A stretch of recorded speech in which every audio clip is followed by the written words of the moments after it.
வணக்கம் நண்பர்களே. இன்றைய பதிவு விடாமுயற்சியும் கருணை உள்ளமும் கொண்ட கும்பராசி நண்பர்களுக்கான 2025 ஏப்ரல் மாதத்திற்கான ஒரு அற்புதமான பதிவை இந்த சனிப்பெயர்ச்சி காலத்தில் மிக முக்கியமான பதிவாக நாம் பார்க்க போகிறோம்.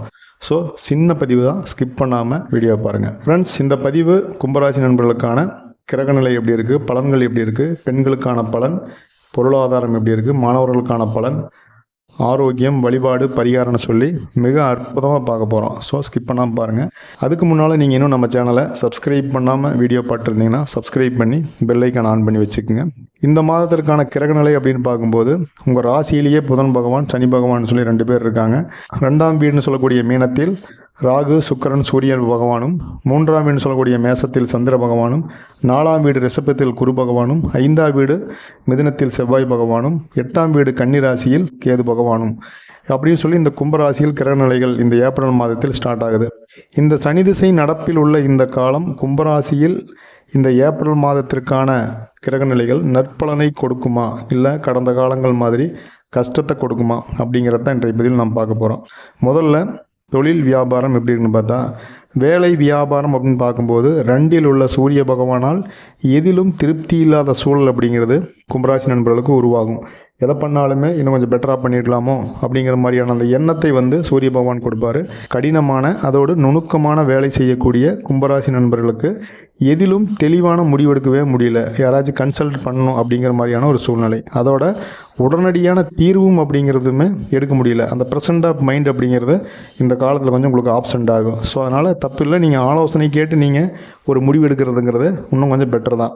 3ஆம் வாரத்தில் 3ஆம் வீட்டுக்கு மாறக்கூடிய சூரிய பகவான் என்ன செய்கிறாருன்னா, தொழில் வியாபாரத்திற்கு உடன் பிறந்தவர்கள் மூலமாக ஏதாவது ஒரு வகையில் ஒரு சப்போர்ட், நம்ம கூட பிறந்தவங்க, பங்காளி, ஏதாவது ஒரு வகையில் குடும்பத்தில் ஒரு சப்போர்ட் அப்படிங்கிறது நமக்கு கிடைக்க ஆரம்பிக்குங்க. பிஸ்னஸ் மீட்டிங்கு, பிஸ்னஸ் ட்ரைனிங்னு சொல்லி தொழில் இம்ப்ரூவ் பண்ணுறதுக்கு அல்லது புதுசாக கற்றுக்கிறதுக்கு ஒரு சந்தர்ப்பம் இந்த மாதத்தில் உங்களுக்கு உருவாகும். அப்படி ஒரு வாய்ப்பு உங்களுக்கு கிடைச்சது அப்படின்னா, இப்போ பண்ணிட்டு இருக்கிற தொழில் கொஞ்சம் டெவலப் பண்ணுறதுக்கு அப்படின்னு சொல்லி உங்களுக்கு ஒரு ஆசை இருக்கு இல்லையா, அந்த ஆசையை நிறைவேற்றும் விதமாக உங்களுக்கு அந்த வாய்ப்பை நீங்கள் பயன்படுத்திட்டு உங்கள் தொழிலை அடுத்த லெவலுக்கு முன்னேறதுக்கு நீங்கள் தொழிலில் புதுசாக கற்றுக்குங்க. கற்றுட்டு அதை அப்ளை பண்ணி டெவலப் பண்ணுறதுக்கு ட்ரை பண்ணுங்கள். 5இல் இருக்கக்கூடிய செவ்வாய் பகவான் வேலை வியாபாரம் சார்ந்து ஒரு ப்ரெசன்ட் ஆஃப் மைண்டு உங்களுக்கு கொடுப்பாரு. சூரிய பகவான் முதல் வாரத்தில் நம்மளை தடை தாமதத்தை உருவாக்குனார், அந்த ஒரு மந்தத்தன்மை உருவாக்குனார். ஆனால் இங்கே 5இல் இருக்கக்கூடிய செவ்வாய் பகவான் என்ன செய்கிறாரு, அந்த 2ஆவது வாரம் 3ஆவது வாரத்தில் வேலை வியாபாரம் சார்ந்து உடனடியாக ஒரு முடிவு எடுக்கிறது. டக்குன்னு ஒரு முடிவு எடுத்து நம்ம பிஸ்னஸ்ஸு மீட்டிங்க்கு போகிறதோ அல்லது வியாபார ரீதியாக வெளியூர் போகிறதோ அதை யோசிச்சுட்டு இருக்காமல் அதை உடனே அப்ளை பண்ணி அதில் பெரிய வெற்றி காண்றது. அதுக்கு செவ்வாய் பகவானுடைய சப்போர்ட் இருக்கும். அலுவலகத்திலேயோ அல்லது பிஸ்னஸ் பார்ட்னர்ஸ் கூடவோ அனுசரித்து போங்க. அவனுடைய பேச்சுக்கு மரியாதை கொடுத்து போங்க. அது சின்னவங்களாக இருந்தாலும் சரி, அல்லது ஃபினான்ஸில் கொஞ்சம் தாழ்வானவங்களாக இருந்தாலும் பரவாயில்ல. அவங்க மரியாதை அப்படிங்கிறது, அவங்க கருத்து கேட்குறது உங்களுடைய பிஸ்னஸுக்கு ரொம்ப ரொம்ப இம்பார்ட்டன்ட். அப்படிங்கிறதுனால அதை கேட்டு நீங்கள் 2 பேரும் சேர்ந்து ஒரு முடிவு எடுக்கிறது பெட்டராக இருக்கும். நீங்கள் தனித்து அந்த முடிவு எடுக்க வேணாம். வேலை வெற்றிகரமாக முடிகிறதுக்கு கன்சல்ட் பண்ணிவிட்டு கலந்து ஆலோசித்து முடிக்கிறதுக்கு சப்போர்ட்டிவாக இருக்கும். அந்த பிஸ்னஸ்ங்கிறது டெவலப் ஆகிறதுக்கு. என்ன தான் பிஸ்னஸ் நல்லா இருந்தாலுமே எதிர்பார்த்த ஆர்டர், எதிர்பார்த்த பணம் இதெல்லாமே கொஞ்சம் இழுபறிக்கு அப்புறம் கிடைக்கும். கிடைச்சாலுமே இழுபறி அப்படிங்கிறது கண்டிப்பாக இருக்குங்க. இந்த காலம் குடும்பம் மற்றும் நிதிநிலை எப்படி இருக்குன்னா, 3ஆவது வாரத்தில் குடும்பத்தில் இருந்த பல்வேறு பிரச்சனைகள், சகோதர வகையில் உள்ள சண்டைகள் ஓரளவு ஒரு திருப்தியாகிற அளவுக்கு ஒரு முடிவுக்கு வரும். அது சகோதர வழியிலையோ அல்லது ஃபேமிலிக்குள்ளேயோ இருந்த அந்த மனக்கசப்புங்கிறது கொஞ்சம் பெட்டராக இருக்கும். 3ஆவது வீட்டுக்கு மாறக்கூடிய புதன் பகவானால் குடும்பத்தில் சுப நிகழ்வுகள் நடக்குங்க. வருமானம் சற்று அதிகமாக இருக்கிறதுக்கான வாய்ப்பு இருக்குது. சுப நிகழ்வுகள் மூலமாக ரொம்ப நாள் பார்க்காத உறவினர்களை கூட சந்தித்து பேசி அவர்களோடு மகிழ்ச்சியாக குடும்ப நாயத்தை பேசிக்கிறதுக்கான வாய்ப்பு அப்படிங்கிறது உண்டாகும். 2ஆம் வீட்டில் இருக்கக்கூடிய ராகு பகவான் இந்த காலத்தில் ஃபேமிலி, பிஸ்னஸ் பார்ட்னர்ஸ் கூட, வேலை செய்யும் சக பணியாளர்கள் கூட அப்படின்னு எல்லாத்துட்டையுமே கரண்ட் சுச்சுவேஷன் என்ன, அவங்க என்ன சுச்சுவேஷனில் இருக்கிறாங்க, என்ன மனநிலையில் இருக்கிறாங்க, நார்மலாக இருக்கிறாங்களா, கோவமாக இருக்கிறாங்களா, டென்ஷனாக இருக்கிறாங்களா, இது எல்லாம் பார்த்துட்டு நீங்கள் அவங்கள்ட்ட பேசுகிறதுங்கிறது உங்கள் பேச்சுக்கு மரியாதை கிடைக்கும். உங்களுக்கு ஒரு ரெஸ்பான்ஸ் அப்படிங்கிறது அங்கே கிடைக்கும். அப்படி இல்லாமல் அவங்க மனநிலை சரியில்லாத போது நீங்கள் ஏதாச்சும் ஒன்று பேச போய் அது வாக்குவாதத்தில் முடிகிறதுக்கு வாய்ப்பு இருக்குது. அதை பார்த்துக்குங்க. 7ஆம் வீட்டில் இருக்கக்கூடிய கேது பகவான் இருக்கக்கூடிய இந்த காலம்ங்கிறது சினிமாவுக்கு போகிறது, ஹோட்டலுக்கு போகிறது, ஃபங்க்ஷனுக்கு போகிறது இதெல்லாமே கொஞ்சம் கவனமாக இருக்கணும். செலவு பண்ணும்போதும் சரி, ட்ராவலிங்லேயும் சரி கொஞ்சம் கவனமாக இருக்கணும். நிறைய செலவாகும்.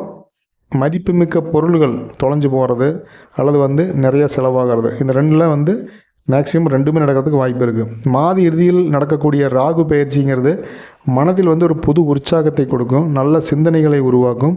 3 வாரமாக இருந்த அந்த மந்த நிலை மாறி மனசு ரிலாக்ஸாக இருக்கும். ஒரு தைரியம், தன்னம்பிக்கை அப்படிங்கிறது இந்த காலத்தில் உங்களுக்கு கிடைக்கும். எப்படியும் ஜெயிச்சிடலாம் அப்படிங்கிற அந்த எண்ணத்தை வந்து உருவாக்குவார் ராகு பகவான். இந்த மாதம் பெண்களுக்கு எப்படி இருக்குன்னா, சிந்தனையை செயலாக மாற்ற இறைவன் வந்து உங்களுக்கு அருள் கொடுப்பாரு. 3வது வாரத்தில் புதன் பகவான் 2ஆம் வீட்டுக்கு மாறக்கூடிய அந்த காலத்தில் இப்போ இருக்கக்கூடிய பிஸ்னஸ் வந்து டெவலப் ஆகும். வேலை சற்று கொஞ்சம் அப்படியே இழுபறியாக இருந்தாலுமே, கொஞ்சம் டென்ஷன் பண்ணாலுமே உங்களுக்கு சிறப்பாக முடியுங்க. வேலை சார்ந்து புதுசாக நீங்கள் ஒரு டிப்ளமா கோர்ஸ் படிக்கிறீங்க அல்லது வந்து ஒரு சர்டிஃபிகேட் கோர்ஸ் படிக்கிறீங்க, பண்ணிட்டு இருக்கிற வேலையிலேயே வந்து அதுக்கான ஒரு ஆலோசகர் வந்து உங்களுக்கு பிஸ்னஸ் டெவலப் பண்ணுறதுக்கு ஒரு ஐடியா கொடுக்குறாரு, அதுக்கெல்லாம் அந்த வாய்ப்பு இருக்கும்.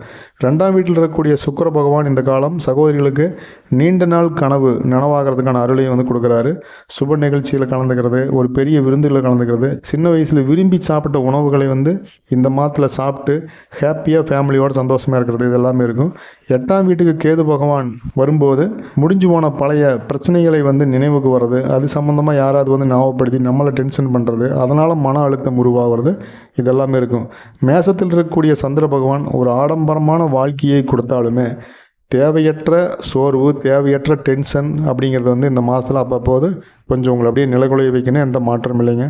இந்த மாதம் மாணவர்களை பொறுத்த வரைக்கும் ரிஷபத்தில் இருக்கக்கூடிய குரு பகவான் எதிலும் சிறப்பான ஒரு வெற்றியை மாணவர்களுக்கு கொடுப்பாரு. இந்த மாதம் பிள்ளைகளுக்கு ஒரு முன்னேற்றமான காலம்னே சொல்லலாம். இப்போ 10th +2 படிச்சுக்கிறீங்கன்னா ஒரு நல்ல மார்க் எடுத்து நல்ல ஸ்கூலில் ஜாயின் பண்ணுறது, +2 முடித்து நீங்கள் விரும்பிய கோர்ஸ் விரும்பிய காலேஜில் கிடைக்கிறது, வெற்றி அப்படிங்கிறது எதிர்பார்த்துட்டு இருந்த வெற்றி, எதிர்பார்த்த அந்த வாழ்க்கை எதிர்காலம் அப்படிங்கிறது மாணவர்களுக்கு சூப்பராக இருக்குங்க. இந்த மாதம் ஆரோக்கியத்தை பொறுத்த வரைக்கும் சனி பகவானால் ஒரு அலைச்சல்கள், தூக்கமின்மை உருவாகுங்க. 3ஆம் வாரத்திலிருந்து 5ஆம் வீட்டுக்கு மாறக்கூடிய செவ்வாய் பகவானால் மன அழுத்தம், சின்ன சின்ன உடல் நலக்குறைகள் அப்படிங்கிறது இருக்கும். உங்கள் ராசியில் இருக்கக்கூடிய புதன் பகவான் ஒரு சின்ன சின்ன நலக்குறை, சோர்வு, இனம் புரியாத டென்ஷன், இது எல்லாமே சரி பண்ணக்கூடிய விதமாக ஒரு நல்ல டாக்டர், ஒரு நல்ல மெடிசன், ஒரு நல்ல மருத்துவ ஆலோசகர் மூலமாக, மருந்துகள் ஆலோசனை மூலமாக அனைத்து நோய்களையும் கட்டுப்பாட்டில் கொண்டு வரதுக்கு அவருடைய அருள் அப்படிங்கிறது பெருசாக இருக்கும். ஸோ நீங்கள் நீண்ட நாள் நோய் வாட்டிகிட்டு இருக்குது, கட்டுப்பாட்டில் இல்லை அப்படிங்கிறவங்களுக்கு இந்த மாதம் நீங்கள் முயற்சி பண்ணால் அது எல்லாமே வந்து கட்டுப்பாட்டில் வரும் அப்படிங்கிறது புதன் பகவான் உறுதி செய்கிறாருங்க. ஸோ கும்பராசி நண்பர்களுக்கு என்னதான் சனி திசை காலமாக இருந்தாலுமே இப்போ இருக்கக்கூடிய கிரகநிலைகள் அப்படிங்கிறது ஒரு 70-80% உங்களுக்கு சப்போர்ட்டிவாக இருக்குது. அப்படிங்கிறதுனால நீங்கள் ஹாப்பியாக, நீங்கள் துணிஞ்சு, நீங்கள் தைரியமாக வேலை வியாபாரத்தை நீங்கள் செய்யலாம். அதே போல் என்னதான் நம்மளுக்கு வந்து நல்ல நேரம் இருந்தாலுமே இன்னும் சனி திசை காலம் அப்படிங்கிறது நம்ம இன்னும் கைவசம் இருப்பதனால் ஒரு பெரிய முதலீடு, புது தொழிலில் பெரிய முதலீடு, அறிமுகமில்லாத நண்பர்கள் சொல்லக்கூடிய ஐடியா, இதெல்லாம் கேட்காம நீங்கள் குடும்பத்தார் மற்றும் உங்களுடைய வெல்விசர்னு சொல்லக்கூடிய உங்கள் நலம் விரும்பிகள் மூலமாக கொடுக்கக்கூடிய அந்த அட்வைஸ் எடுத்துகிட்டு நீங்கள் பிஸ்னஸில் அப்ளை பண்ணுங்கள்.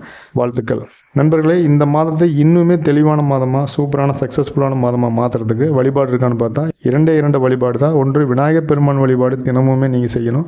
அதே போல் ஒவ்வொரு சனிக்கிழமையுமே சனி பகவானுக்கு நல்லெண்ணெய் தீபம் போட்டு அர்ச்சனை செய்து வழிபாடு செய்வது தடைகள், தாமதங்கள் விலகி தொழில் ஒரு வளர்ச்சி, மகிழ்ச்சி அப்படிங்கிறது உருவாகுங்க. இந்த மாதம் நீங்கள் செய்ய வேண்டிய பரிகாரம்னு பார்க்கும்போது உடல் ஊனமுற்றோருக்கும் ஆதரவற்றோருக்கும் உணவு தானம், உடை தானம், அவங்களுக்கு தேவையான மருத்துவ உதவிகள் செய்கிறது, இதெல்லாம் பண்ணும்போது உங்கள் ஜாதகத்தில் இருக்கக்கூடிய சாதகமில்லாத நிலை கூட உங்களுக்கு சாதகமாக மாறும். அப்படிங்கிறனால இந்த வழிபாடு மற்றும் பரிகாரத்தை இந்த ஏப்ரல் மாதத்தில் கும்பராசி நண்பர்கள் ஃபாலோ பண்ணுங்கள். நண்பர்களே, ஏப்ரல் மாதத்திற்கான இந்த கும்பராசிக்கான பதிவுங்கிறது ஒரு பொது பலன். எவ்வளோதான் நியரஸ்ட்டாக இருந்தாலும் முக்கியமான முடிவுகள் எடுக்கும்போது உங்களுடைய சுய ஜாதகத்தை நீங்கள் செக் பண்ணிக்கங்க. கும்பராசியில் நீங்கள் என்ன நட்சத்திரம் அப்படிங்கிறதையுமே, நீங்கள் என்ன பிஸ்னஸ் பண்ணிட்டு இருக்கிறீங்க அப்படிங்கிறதையுமே கண்டிப்பாக கமெண்ட் பண்ணுங்கள். இந்த பதிவுக்கான கருத்துக்களையும் கண்டிப்பாக கமெண்ட் பண்ணுங்கள். நீங்கள் இன்னும் நம்ம சேனலை சப்ஸ்கிரைப் பண்ணால் பார்த்துருந்தீங்கன்னா சப்ஸ்கிரைப் பண்ணி பெல் ஐக்கான் ஆன் பண்ணிக்கங்க. இந்த பதிவுக்கு ஒரு லைக் பண்ணிக்கங்க. இதுபோல் ஒரு அற்புதமான பதிவில் நான் மறுபடியும் சந்திக்கலாங்க. நன்றி, வணக்கம்.